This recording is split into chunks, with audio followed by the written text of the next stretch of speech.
Hey, what's going on, everyone? This is Dalton95, and I'm coming at you with another Transformers review. This time we're looking at a crossover figure. I did not look at the Ectotron, but I figured we'd go with this one because I absolutely love Back to the Future so much more than Ghostbusters. I don't care what you say, fight me. I like it way more. The whole trilogy is far better than Ghostbusters, in my opinion. Anyways, we are looking at Gigawatt. Just one of them, not 1.21, just one. So, here he is, in that typical box that you would expect for the crossover. So it's very G1 inspired with a little bit of Back to the Future details thrown in, like similar logo to the movie, and of course the clock tower in the background, the fire trails, and I think again back here on the back of the packaging. Now, for this, we got, of course, Autobot, Gigawatt, Function, Time Traveler, and for his bio, it says, I guess as a motto, "You're never out of time when you're the time machine. When Marty and Doc Brown need a ride through time, Gigawatt is ready to fly." So you got that. He's got a bunch of readings out right here. For strength, intelligence, speed, firepower, I guess flux capacitor level, I guess maybe that's fuel for the time travel, and of course, I guess maybe time travel efficiency, I don't know.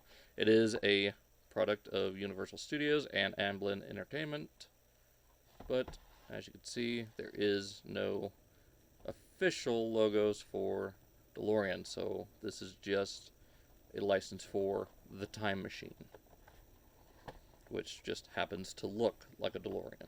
So let's go ahead and get this let's go ahead and open it here. Take a look at this insert and the instructions down out of here. So very nice looking instructions. I love the blue and black. Again, very simple as you would expect for Siege and Earthrise. It's just straightforward, to the point, shows you how to do the hover conversion, how to add Mr. Fusion to the weapon, and as well as the lightning hook. So, got that.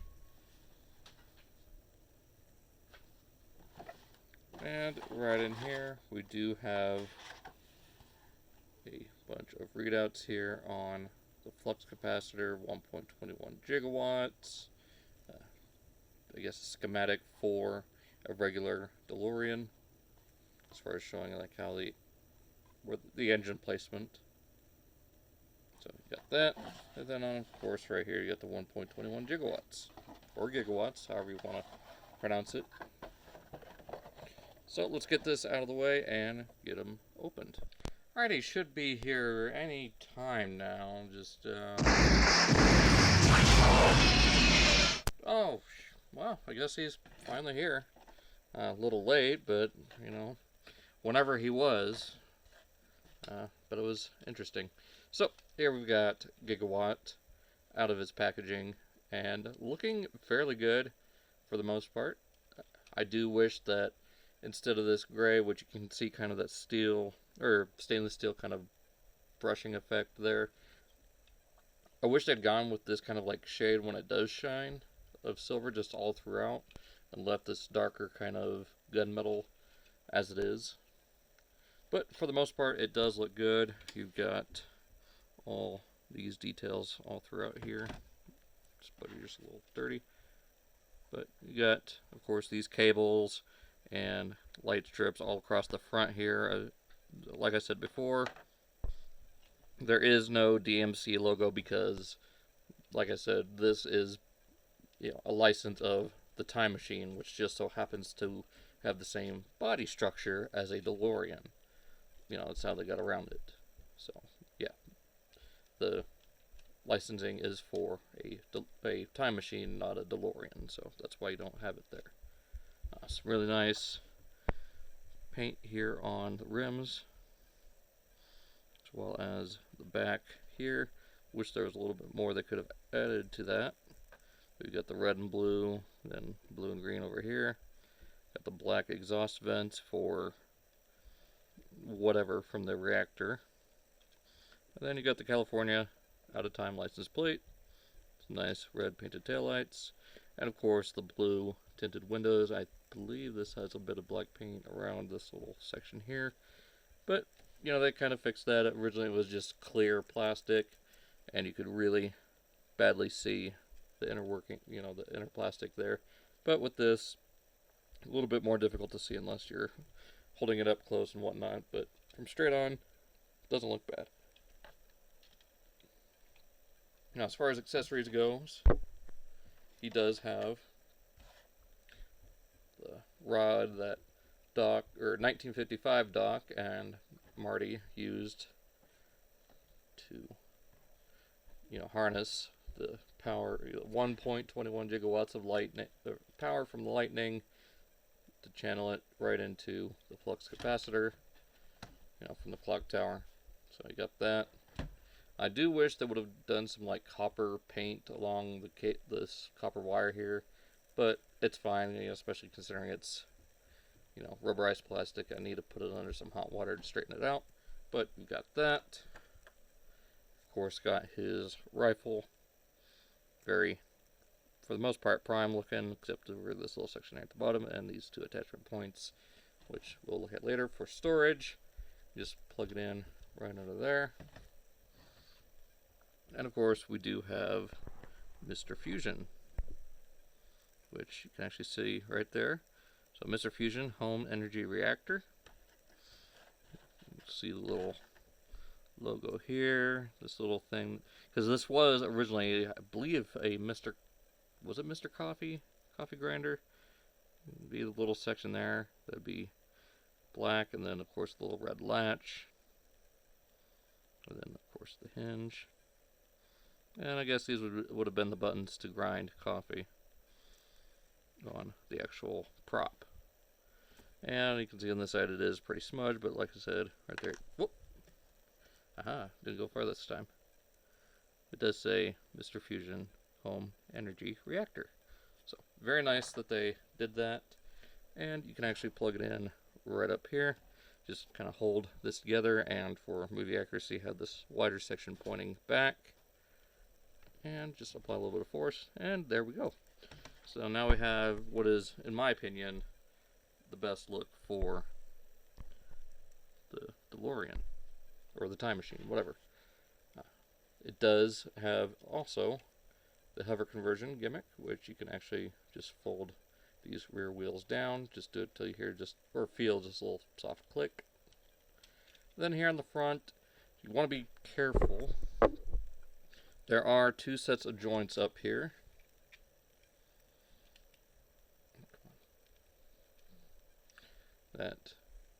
So on this, on the left or the right side of the vehicle, left side for us, this little section here is a little bit looser than the actual hover conversion joint, but what you need to do is just fold it down and it'll click.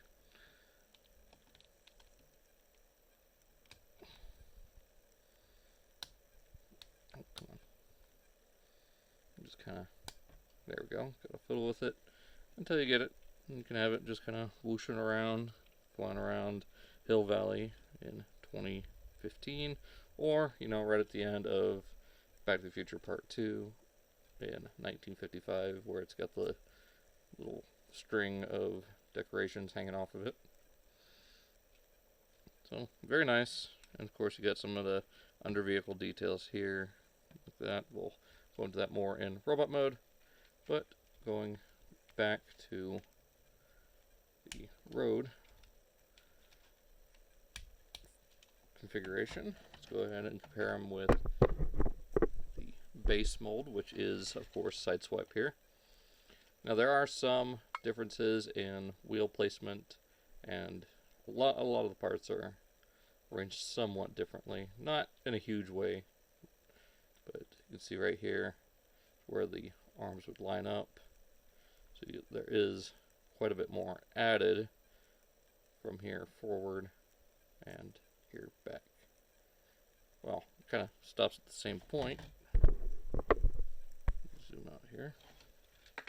You can see that the wheel placement is different. Here you have them all the way at the back. Here you got them at the bottom of the legs, or the front, closer to the front of the vehicle.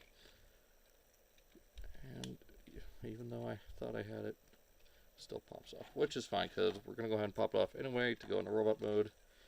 Pull out the weapon. Then from here, one of the other features you can do, and pop open the gull wings. And there you go. You got, well, at least one.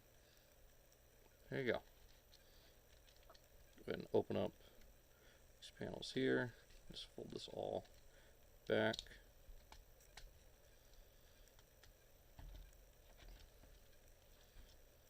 Up to here. Go ahead and close that up. Split the legs. Then from here, you want to take. Hang on a second. I want to take these little panels right here and just rotate them down out of the way. And then from here you can open up the arms and flip out the hands. Just want to open it up like that just for the moment while we go ahead and rotate these front wheels in on both hinges, because you want them flip 180 into the vehicle. Same on this side to there. And then from here you just want to fold this section down, and as you do, press on this little front piece, and as you do, just kind of work it around his head. There we go. And of course now we have the time circuits. Make sure that's flipped in. Then from here, just go ahead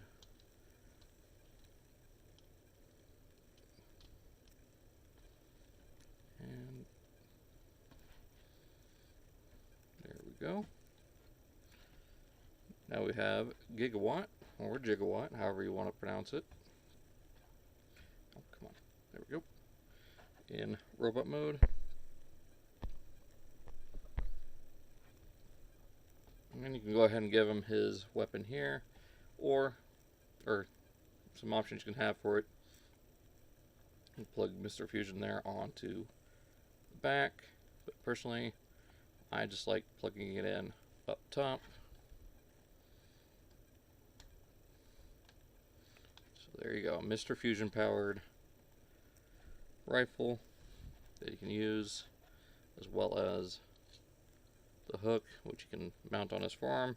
I don't really care for him using it, so if I'm going to display him in robot mode, which I probably won't, he'll mostly be in vehicle mode as far as I'm concerned.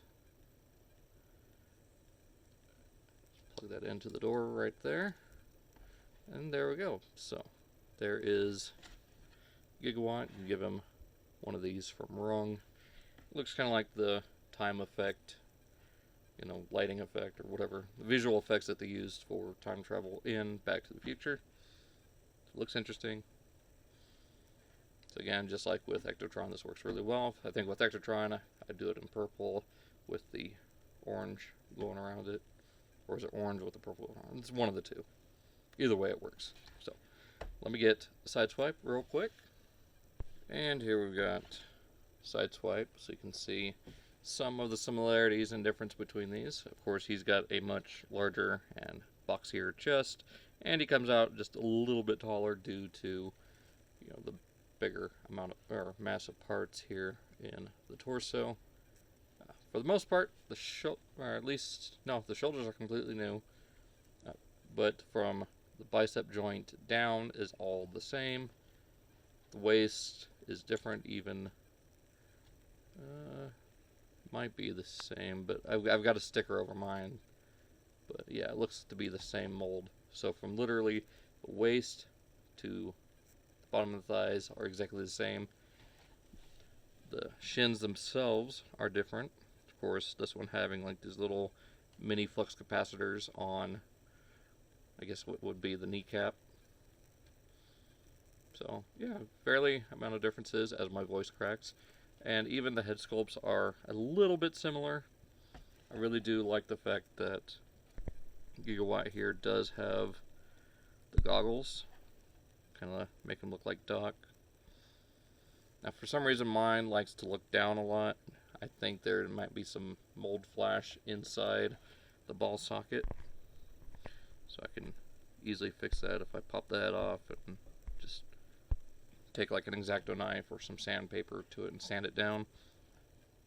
Really do like how here on the time circuits you've got the dates, so October 26, 1985, 9 a.m., October 21st, 2015 at 7:28 a.m., and of course November 12th, 1955 at 6:38 a.m.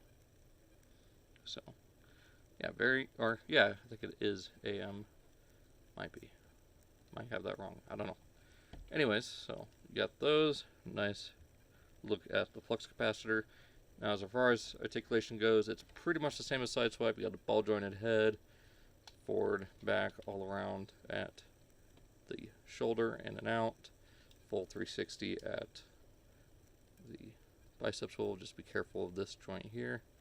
Actually, want to make sure it rotates back and clicks into place. I totally missed that. Just 90 degrees at the elbow, full race rotation. Let's go ahead and get this stupid thing out of here. Forward and all the way back at the hips, all the way out there. Of course, you got a thigh swivel, and about 45 degrees at the knee, and of course ankle rocker and a little bit up and down. So yeah, it doesn't have really any blast effect points other than the gun, and of course these 5mm points on the shoulder, so you can weaponize them a little bit. And you've got the ones here on his feet, so it can fly around or hover around. It'd be cool to see someone make a hoverboard that fits in scale with this. I might steal the one from Ironhide. So you got that. So yeah, that's pretty much it. Let's go ahead and get him in vehicle mode for final thoughts, and yeah. So as final thoughts go for the Transformers Collaborative Back to the Future 35th anniversary, like I said, collaborative figure goes, I really love this thing. I honestly think it's one of my favorites that they've done so far. I completely skipped on Maverick because that just looks awful to me. I might get Ultimate Expanse. I'm still on the fence about how that one looks, and I definitely like this more than Ectotron. Now, I think I would have been a little bit opposite if I've gotten the MP10G from San Diego Comic-Con, because I love the MP10 mold and the Ghostbusters color scheme looks amazing on it. But as far as this goes, I think it's really great. I really do hope we get maybe like a Back to the Future 3 version, since we're getting the Afterlife version of Ectotron. And hell, I'd be down to get a Doc Brown, the Jules Verne train, the time train from the end of Back to the Future Part 3. But as far as this goes, if this is the only one they do, I'm still super excited. I love this. It turned out great. The issues with people ordering the first run, the exclusive, numbered packaging, that's, nothing really special to me. So as far as getting this one, I'm super happy to have this. So yeah, I'm probably going to actually display them like this from now on, just in vehicle mode, hover conversion, hover mode. Just looks phenomenal. So hope you guys enjoyed. Be sure to check out all the links down in the description below: Facebook, Twitter, Instagram, as well as all the other links. And if you're a fan of Transformers or Back to the Future, I highly recommend this to anyone. If you can still find it anywhere, either Amazon, GameStop, Hasbro Pulse, if it ever goes back in stock. Just keep an eye out for it if you're looking for it, and should be able to get it. It's $30 US. So I hope you guys enjoyed, and we'll see you in the next video. So peace. Just need to make sure I make it in time for the next video.